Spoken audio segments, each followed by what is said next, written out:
You're welcome to keep your hands one on the chest, one on the belly, or you can just gently place them in your lap or on your thighs. As you continue these deep breaths in and out, just telling yourself, this is all I have to do. All you are responsible for right now is to breathe.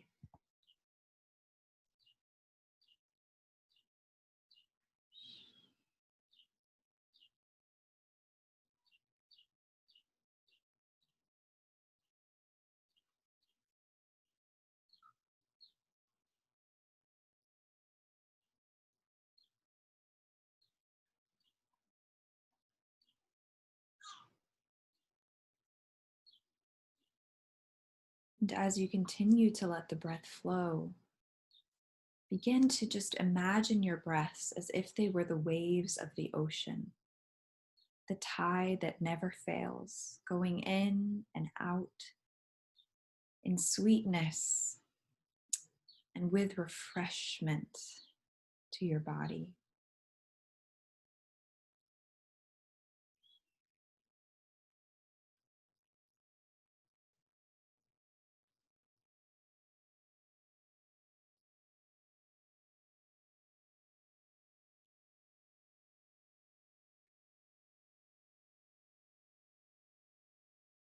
Allow that sweetness of the ocean and that refreshment enter to your spirit, to your brain, just allowing it to come to all of who you are.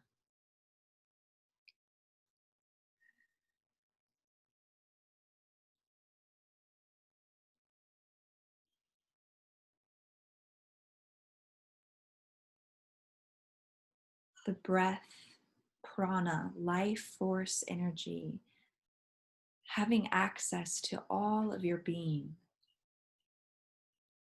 breathing into your true self.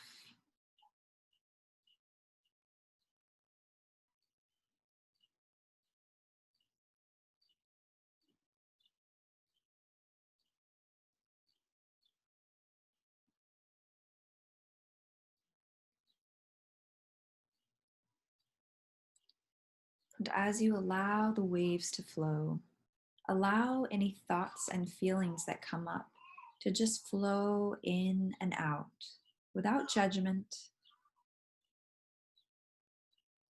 just naturally flowing as they do, coming and going.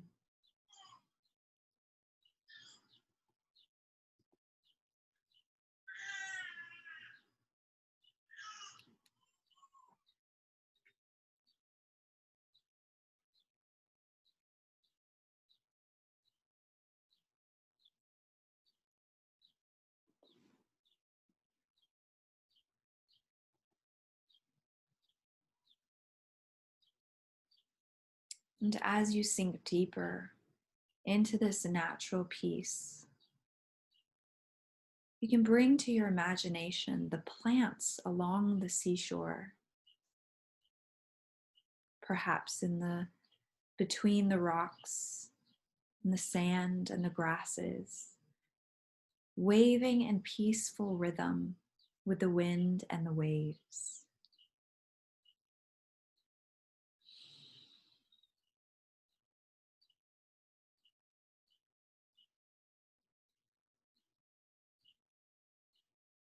The plants too being refreshed by the sweetness and the nourishment of the ocean.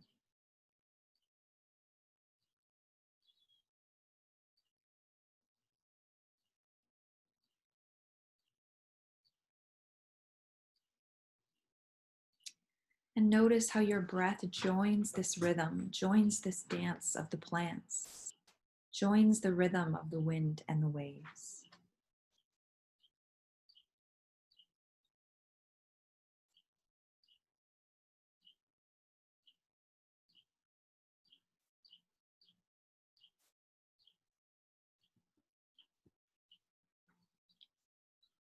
Your breath and your very being connected to this peaceful rhythm.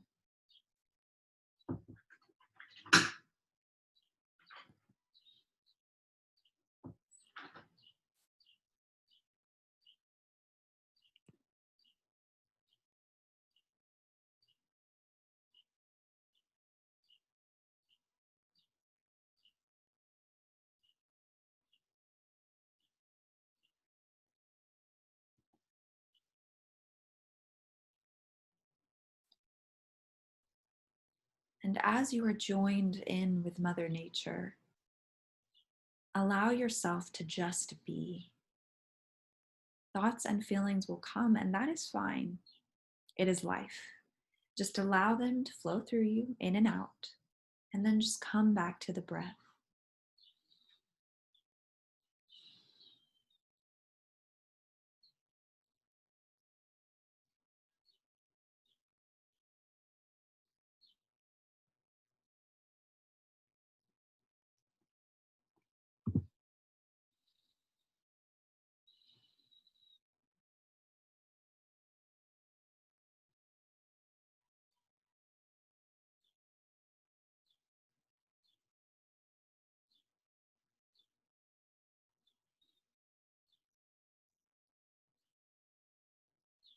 You are a conduit of peace to yourself.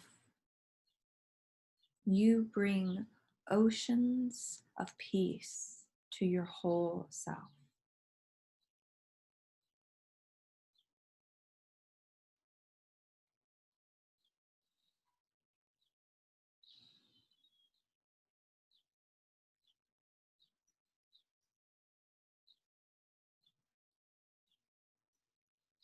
Your breath is flowing through your core,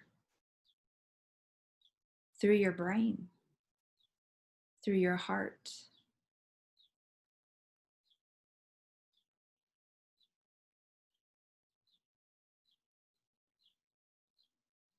As you receive this peace, know that you are not just a conduit of peace to yourself, but to your family, to your community, and to the world.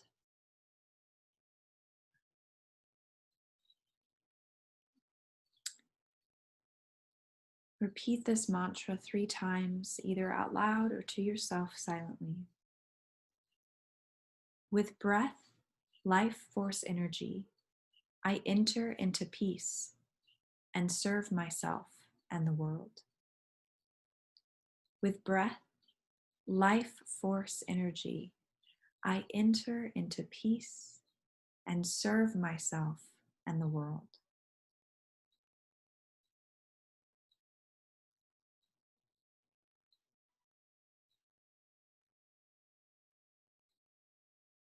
With breath, life force energy, I enter into peace and serve myself and the world.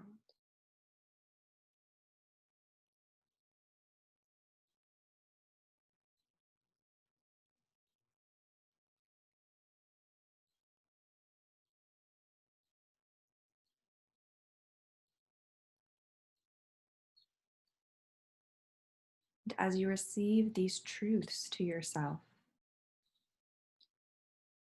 take 3 deep breaths, the deepest that you have taken all day, as you begin to bring yourself back to the space that you're in, taking your time to arrive.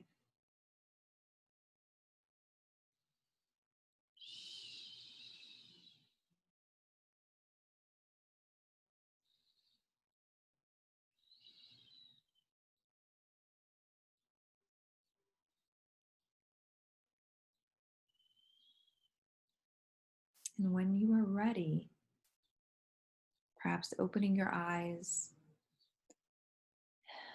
just noticing the space you're in and how you feel and how your breath feels for a few moments.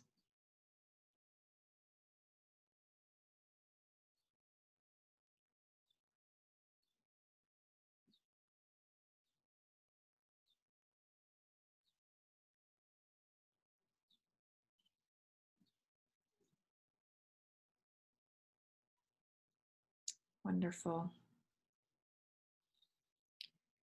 So hopefully you do feel more at peace.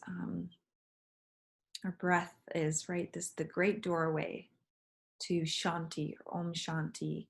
Hear that repeated a lot in a lot of meditation practices of peace, right? The depth of peace within us.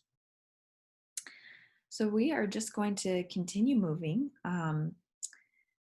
with this piece and link it to our plant that we're talking about today. And I'm just want to check in that you both can still hear me and see me, that I'm good on that. You can just say yes, type a Yeah, little. Okay, good. yeah. Looks looks good. All working. Wonderful.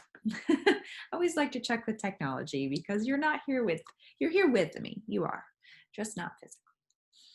So we're going to take this piece and talk about Yarrow. And I know this is a shift. I always say this. It's a shift on our mind. And it's good. It's good to practice jumping in and jumping out, for that is life. Hopefully we can continue in the vein of peace, with when we're taking on more of this analytical um, frame of mind. So Yarrow is known in one of the Native American tribes, in Ojibwe, as squirrel tail. So I don't know if you've probably seen it, and if you aren't familiar with it, it has a bunch of little tiny white. You're usually white. Sometimes they come in like purple or little pinkish flowers at the top, like an umbrella, kind of branching out. Um, it's really beautiful, and yeah, the flower is. I think the flower is known, but maybe not always the medicine. It's very powerful, powerful medicine, and I love reminding myself about the peace that the plants and the herbs bring, is as they are healing us, right? That's what they're doing, is they're bringing peace to the body and to the mind and the spirit as well. So this herb is definitely has magical elements and spiritual elements to it in many different traditions, as well as physical medicinal elements. So it's traditionally been used for hemorrhage, fever, and a bitter tonic for digestion. It's known as the wounded warrior herb. And really, there are amazing case studies and amazing stories from herbalists who have used this herb and given it to people when they've had cuts, and I mean deep cuts and deep wounds, and kids who have fallen and gotten like a bloody bruise. And they take this herb, so the fresh herb, and actually you can, if you were out in the wild, you could spit on it and you make like a poultice and put it on, and the healing is absolutely incredible. I mean, I won't go into detail, but there are things of people getting hurt with chainsaws who were chopping down wood. There was a case study, and it was just amazing that these two people, they were healed their deep cuts within like a week of using yarrow. So it's a very, very potent and powerful herb, um, that is huge, definitely used when you're thinking of blood, when blood is going everywhere, right? What's amazing about this herb, though, is it does both. It actually moves stagnant blood in the body, as well as heals up blood if it's moving too much. So that's called an adaptogen in herbalist language. And I love that, right? Like, I know I have to learn to be more adaptive, to adapt, right? And when things happen like COVID and things in life that, shake us up, and we're like, wow, I wasn't expecting this. We have to adapt to survive, right? And so the plants, the adaptogen plants, are really wonderful in helping us and teach that, and really are amazing allies for us, because they will come and meet the body and go, oh, this is what's going on. Let me help you with that. So the leaves are used, the young leaves in spring and the fall, and the flower tops. You can also use the roots, but more so nowadays, herbalists use the leaves and the flowers. So wounded warrior remedy. It's also a bitter tonic, like I said, for digestion. So it's a cooling herb, and it will moisten. So if you, or you can think of someone who is very hot, right, and dry, maybe red in the face, and just feels like there's this pulse like rapidness, and needs to be cooled and moistened, and maybe allow things to flow. So again, it can allow things to flow when you need to. This could be a great herb for that person. Um, and it's good for colds and flus in that way. If you think about, like, sometimes it's more running, or we feel stopped up when we have like a fever that comes with a flu or something. So when someone is really stopped up and they have all this heat in the body, right, and this redness, and you think like, actually the blood can get toxic, right, from fevers, and red blood cells can die.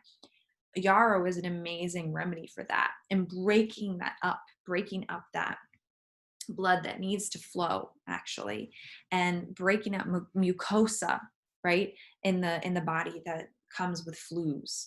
So you can take it as a tea, you can take it as a tincture. That's usually, those are the ways that you would take it.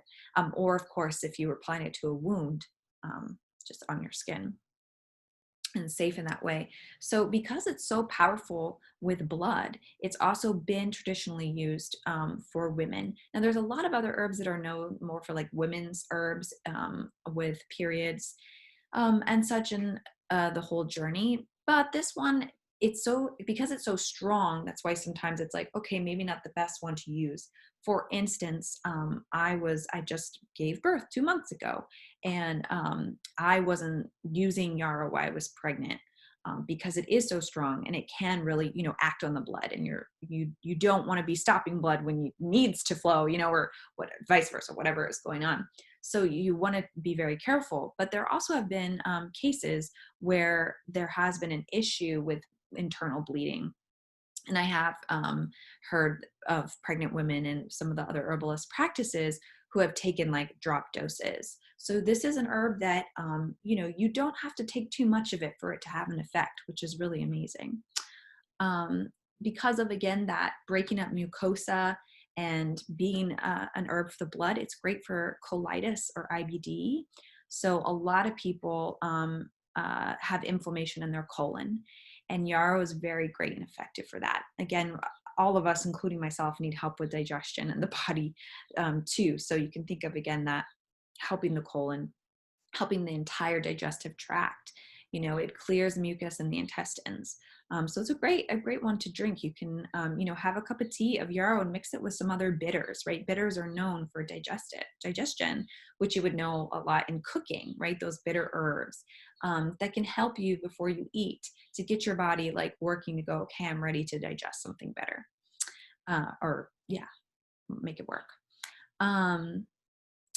Let's see what else. Oh, that about that heat too. You can think of energetically when someone is hot, right? We become restless, especially now, right? In the summer, it's a great herb to have now. And you can drink this from the dried herb tea. You're restless and you're hot and you're like, I just want to breathe better, right? To bring that peace into the body. So it's definitely an herb that can do that and that aids with that.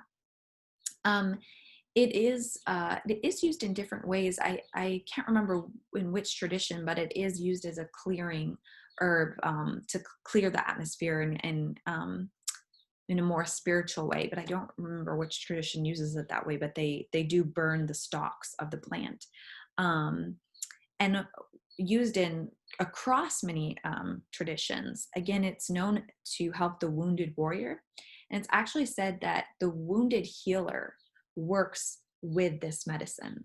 So what does that mean? The person who is wanting to give and heal and, be there and is there next to someone. And often that's because we go through our own pain, right? We have our own traumas, and we're drawn to help and make meaning from that which we've gone through. And so it's healing the person who is is the healer, right? Even as they're healing the other person who's wounded, which I think is really beautiful. And it is said to, magically kind of help people who are prone to accidents, prone to possibly getting hurt, like if you're clumsy, or you work with tools. It's like, keep it around you, keep a vase of that around you. So whether that's it helps you just on a mind level, if it's not something that's like, oh, directly what magic is, I think that's pretty magical. So that's great, anything that can help. So yeah, it's a really revered herb in a lot of, especially American Indian cultures. Matthew Wood, one of the most famous, most revered, very smart herbalists, he worked directly with one Native American tribe in particular. I can't remember what the main one was that he worked with, but he did work with several others as well. And he studied this herb with them, and traditionally it was used in a lot of Native American cultures as for infected blood, what they called it, and for blood clots and things like that. So again, it's used a lot with blood to move things internally. So if you think about, someone that might need that, it's even been used for people with diabetes. And of course, you always want to check all of this with, medical practitioners and all of that and how it's going to work. But it definitely moves blood through the body and mucus through the body too. So that's a bit about Yarrow, and hopefully that's some new information for you. And it's pretty easy to work with and a fun one to try. Any questions about that before we move ahead? No. Okay, good. Are you two familiar with what I it have a question. I just want to know if Beth, what did you use it for that you really liked? I didn't start using it till recently, which is why I was really excited about it. So like right before actually I got pregnant was when I was like, oh yeah, I should be using this more. So I didn't get to use it that long before it was like a space of time where I wasn't. So now I'm like going back to it. So I don't feel like I have fully, personal experience with it, but the times that I drink it, I usually combine them, combining herbs. So sometimes it's hard to pinpoint, which one is doing what.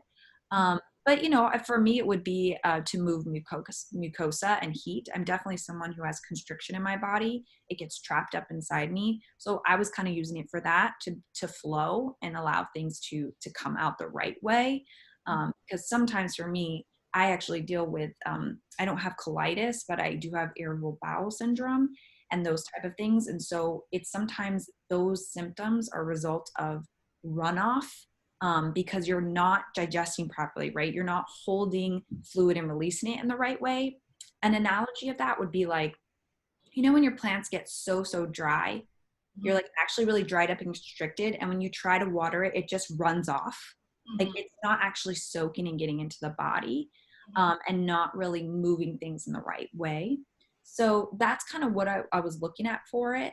But now I've been looking deeper into what things are going on and talking to my herbalist teacher. So I'm going towards some nervines actually for my things.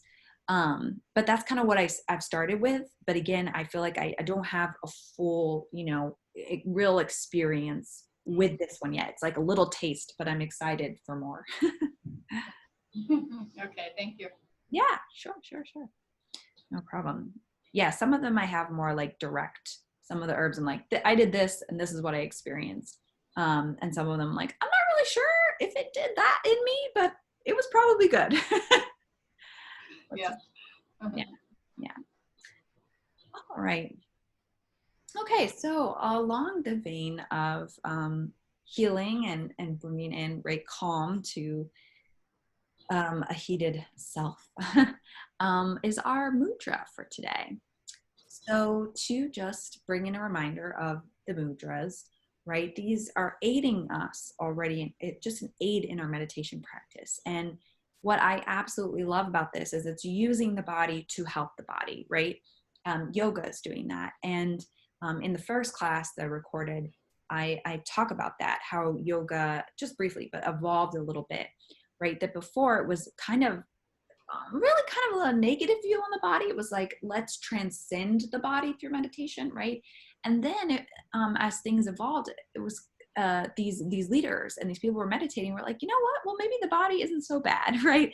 And it's part of our existence and this plane of existence. And let's support the body and let's see how the body can help support the mind, right? Let's see how being embodied can actually bring us to these spaces of higher consciousness. And that to me is really beautiful, especially living in a culture that's disembodied and has a lot of people have a lot of body issues. Not everyone, but it is something that comes up a lot, right, in our culture. And so I think that it's so powerful to be using the body and creating beautiful gestures, and being a part of this tradition that has been here since forever, right? Really since the first like writings that we have, some of the oldest ancient writings are from the yogis in the Indian tradition, these yogic texts. So it's really beautiful to see that journey and to see these people discover that, which is really wonderful. So today, our mudra, this is the mudra that supports our first chakra. So we'll be going through the chakras for the rest of these classes. So it's great, Margaret. You joined. The first two were supportive on like base of meditation. So now you're in on the first, the first one for the first base of the chakra. So the first chakra, actually, let me say what the chakras are in general. I really like this definition from this book that I am currently reading about mudras.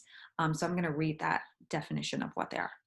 Chakras are energetic centers that receive, store, transform, and channel vital energy. They're located at different points along the spine. And I put, of course, in a more energetic way, right? There's not this physical point that we have, but thinking of that spine, right, as really supportive and bringing us back to our time in the womb, right? What is the first thing to develop, right? This spine. What do we come from, and what connects us, physically and energetically?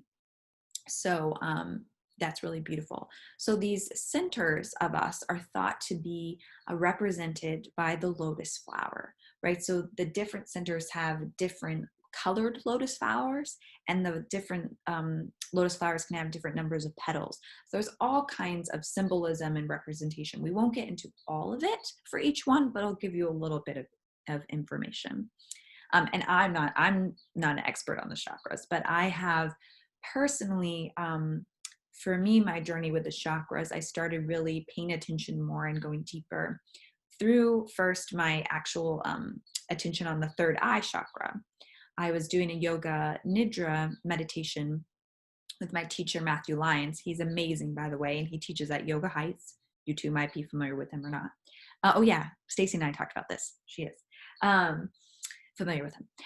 So he was leading a yoga nidra class, and I just, the third eye was speaking to me so strongly, and I was seeing this vibrant, purple blue color. And I knew that, that my body and my soul was speaking to me to really pay attention to this chakra. And this chakra has really been one that has shown up in times, right? It's really this wisdom, intuitive space.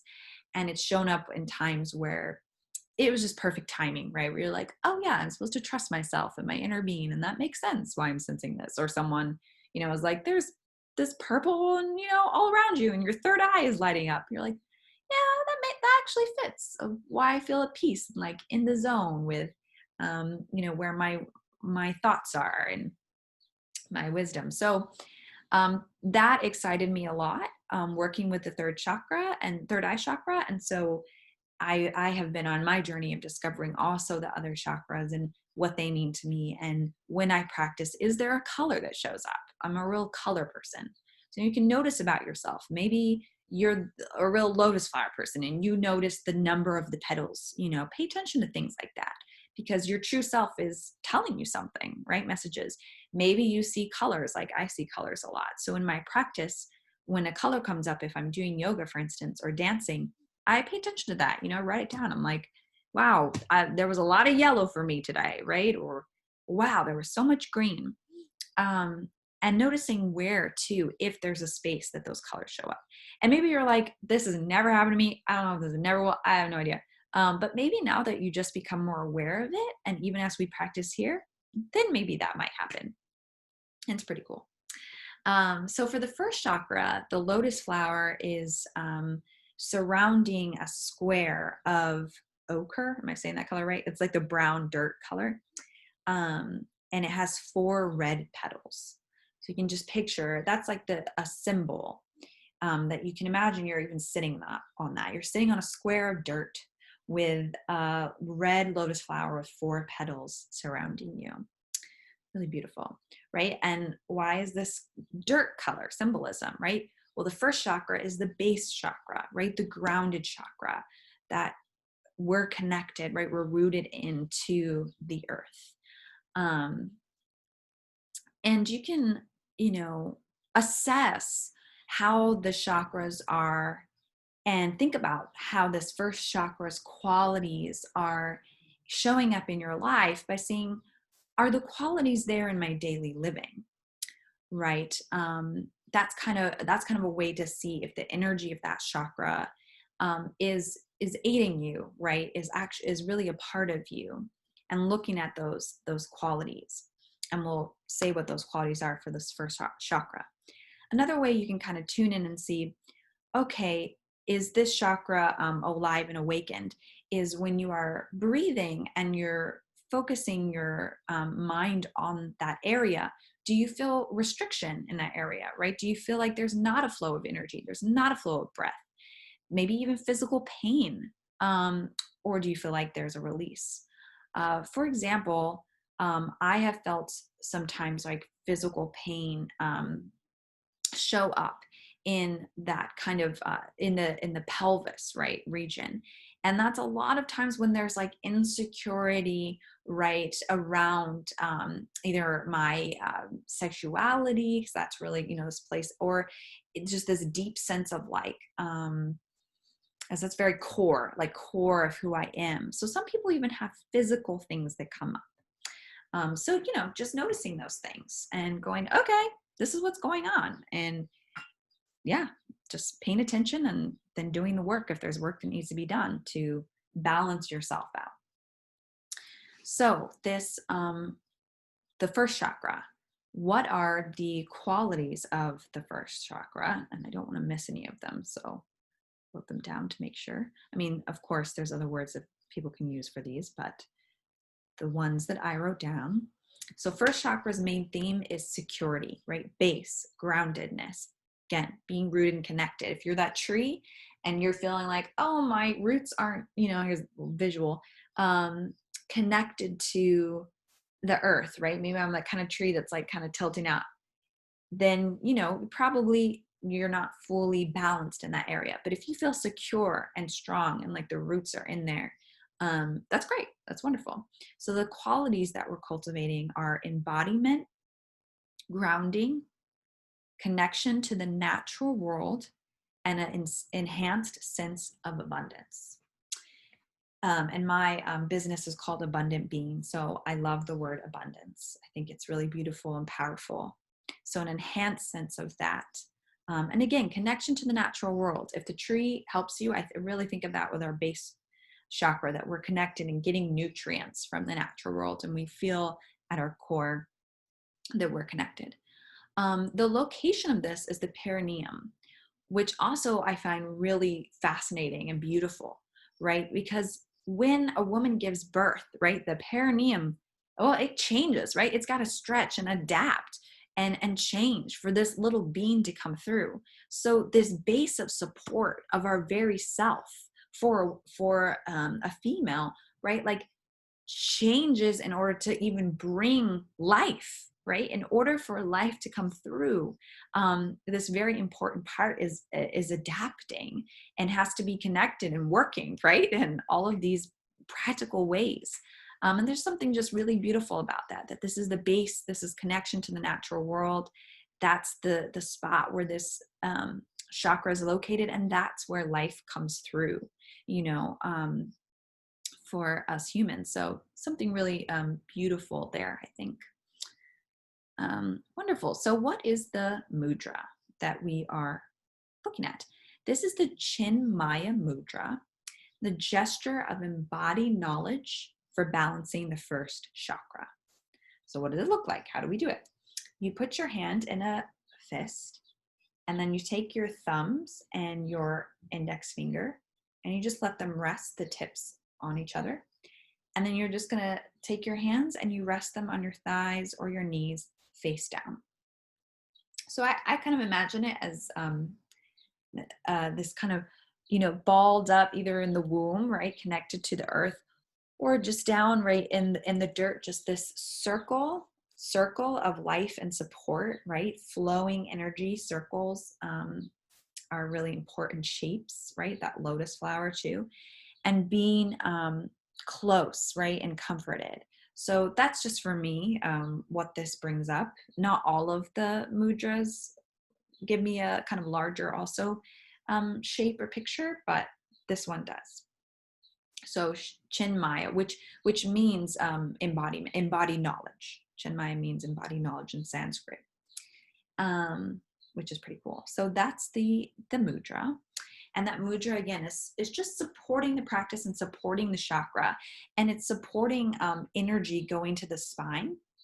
The prana or breath is going downward to base us, to root us. It's a very peaceful meditation that brings us real calming energy and free flow, right? When that spine is in line, right? Physically, mentally, right? It's that free flow of breath again, and that free flow of thoughts to support us. Let's see, anything that is. How do you spell that? The Maya? Yeah. Yeah, I'll type it in here. It's literally spelled Chin and then Maya. Here, I'll put it in here. Chin Maya. Yeah. Yes. And the mantra that these particular authors put with this mudra, which I really like, is fully supported by the earth. I step forward in life, safe and secure. Really beautiful one. All right, so let's do a meditation with this chakra and this mudra. So once again, just maybe take some deep breaths. As you support yourself in a good position, stretch if you need to. Begin to close your eyes. I invite you so you can really go inward. I'm going to take our meditation from our book today. And go ahead and just adopt that mudra if you like. Just noticing how it feels in your hands, how it feels to the rest of your body. Just be adopting this posture to fully support yourself. Let's take some deep breaths here.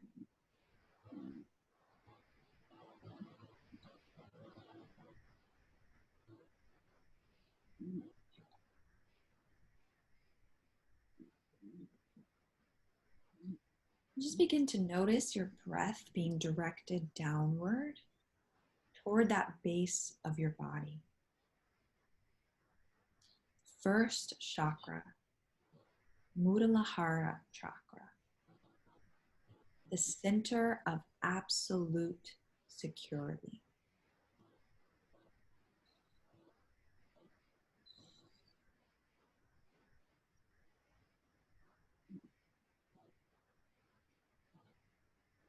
And to connect to this root chakra, if it aids you, perhaps visualizing seated on that brown square with the red lotus flower surrounding you, rooted to the earth, breath flowing into the earth, down through the body.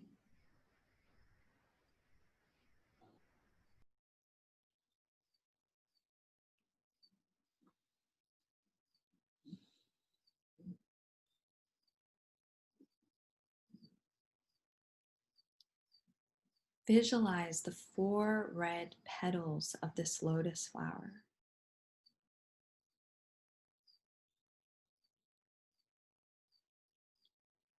You are embodying the energy of these petals, supporting the awakening of your first chakra's essential qualities.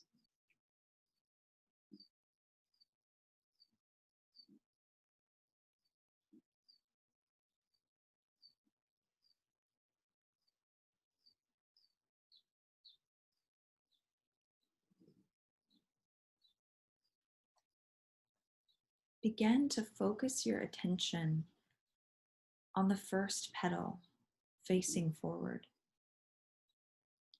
This petal represents grounding.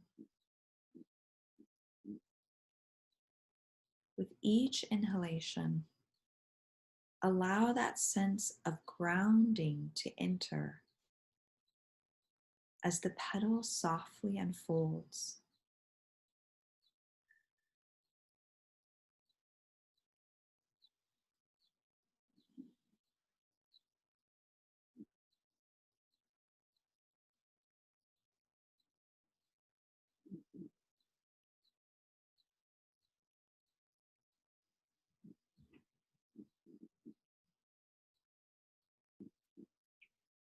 Allow your exhales to be long and full, supporting your journey to balance your first chakra.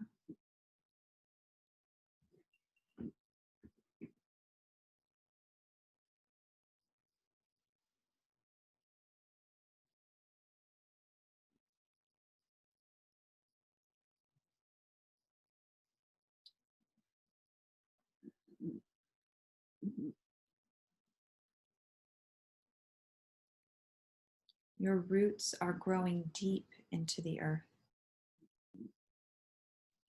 You are grounded and stable.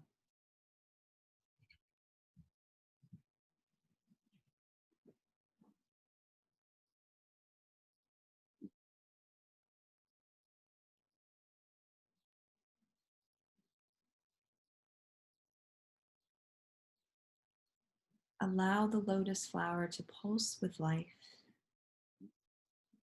and attune yourself to the petal on your right, representing embodiment.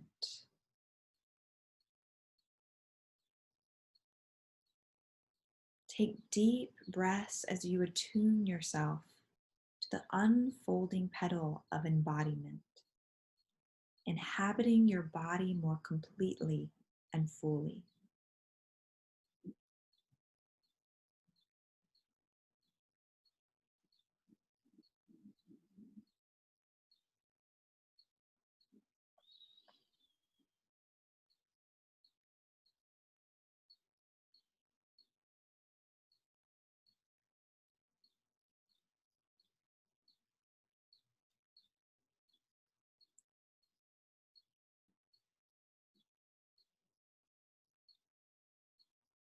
From the crown of your head to the soles of your feet, embodied, grounded, secure.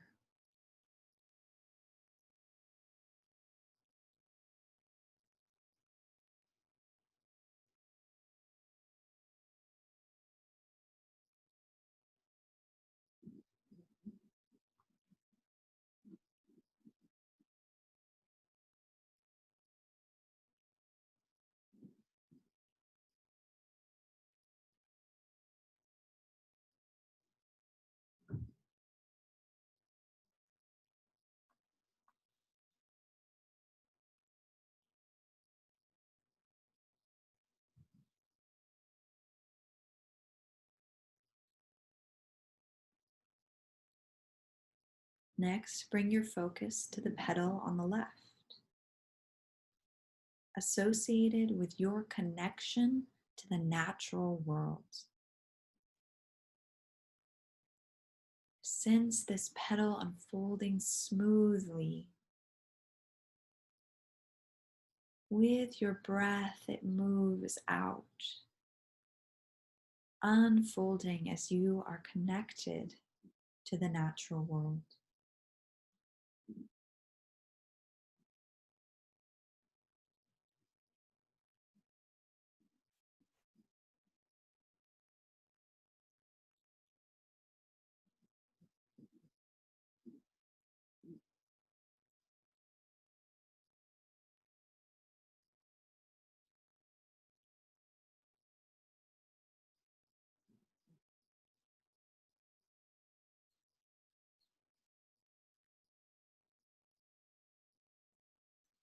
petals pulse with life, a gentle inhaling and exhaling,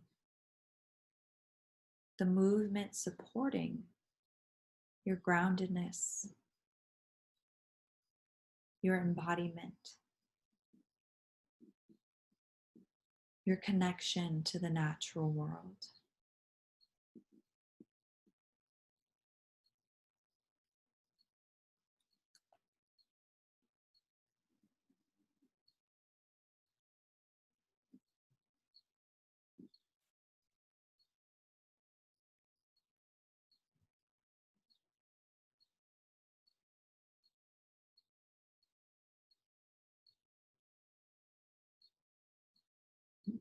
Sense your connection with all living things, experiencing a sense of oneness with your surroundings.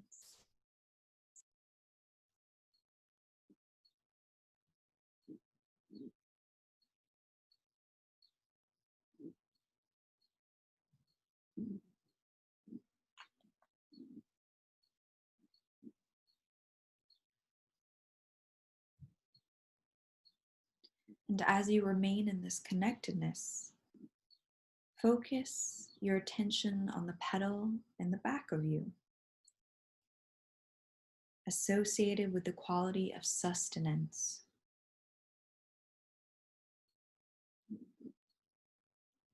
Visualize this petal unfolding naturally, soothingly, opening yourself up to receive from the earth's rich bounty.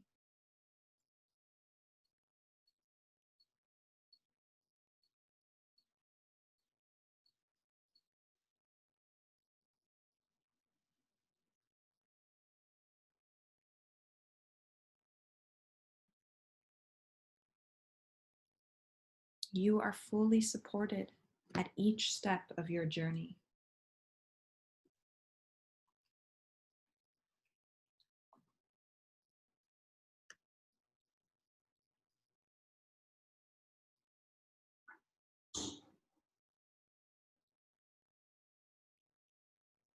Sense all of the petals moving in harmony with your breath, supporting your first chakra's essential qualities. You are secure within your true self.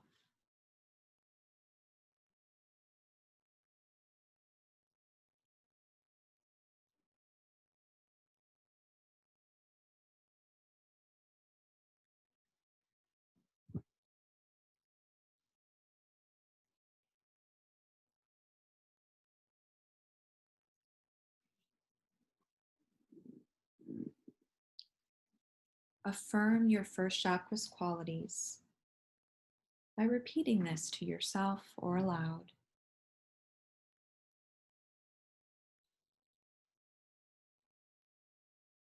Integrating the first chakra's qualities, I journey in absolute security. Integrating the first chakra's essential qualities, I journey in absolute security.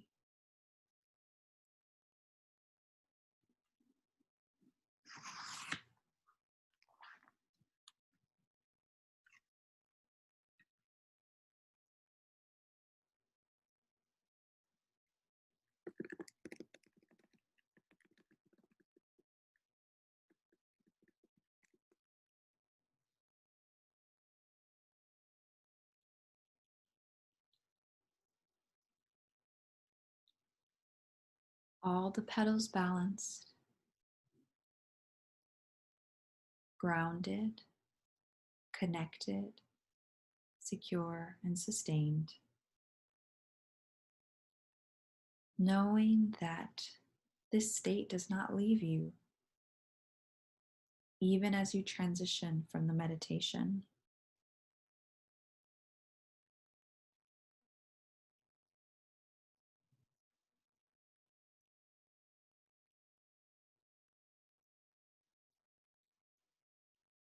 Remain in breath, remain in body.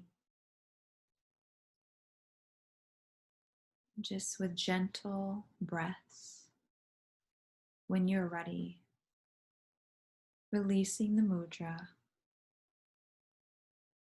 and gently bringing yourself back to the space.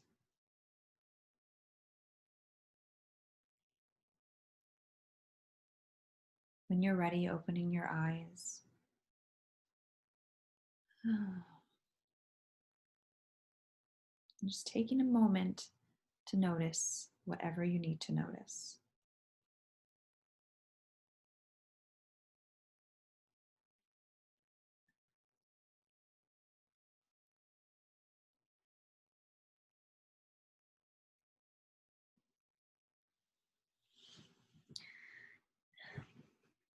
And with that, thank you for being a part of the meditation and the class. And before I say namaste to you, we have Danielle to take a little photo.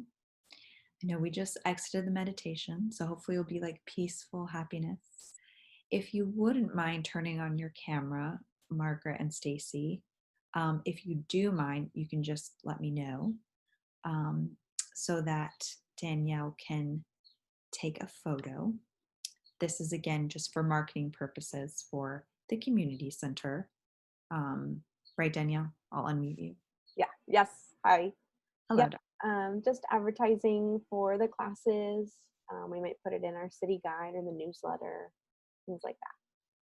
Great. Margaret, are you going to remain video less? What am I trying to say? Non-videoed? So they're not putting identification, no names. No. Yeah. Names will not be on it.